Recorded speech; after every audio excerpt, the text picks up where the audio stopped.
Hello అండి, welcome to హర్తాస్ channel. ఇవాళ మనం రాగి పిండితో ఒక మంచి స్నాక్ ఐటెం చేసుకుందాము. ముందుగా ఒక గిన్నెలో ఒక కప్పు వాటర్ తీసుకొని అందులో కొంచెం సాల్ట్ యాడ్ చేసి మంచిగా మరగనివ్వాలి. ఇప్పుడు అదే కప్పుతో రాగి పిండి తీసుకొని ముందుగా వేడి చేసిన వాటర్ ఇందులో కలుపుకొని మంచిగా మిక్స్ చేసుకోవాలి.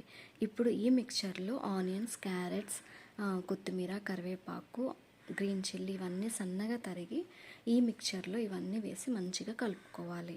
ఇప్పుడు ఇందులో కొంచెం వాటర్ అవసరమైతే పైన చిలకరించుకోవచ్చండి. అలాగే ఉప్పు తక్కువ అయిందనుకున్నా కూడా ఇందులో మనం ఉప్పు యాడ్ చేసుకొని మంచిగా ఇలా డఫ్ లాగా ఫామ్ చేసుకోవాలి. ఈ డఫ్ని మనం ఏదైనా అరిటాకు మీద కానీ ఒక క్లాత్ మీద కానీ ఇలాగ రొట్టెలాగా అద్దుకొని పెనం మీద వేసి అటు 2 నిమిషాలు ఇటు 2 నిమిషాలు వేయించి దించేస్తే మన ఎంతో టేస్టీ అండ్ హెల్దీ రాగి రొట్టెలు రెడీ అయిపోయినట్టే అండి. నచ్చితే మీరు కూడా తప్పకుండా ట్రై చేయండి. థ్యాంక్స్ ఫర్ వాచింగ్ అండి.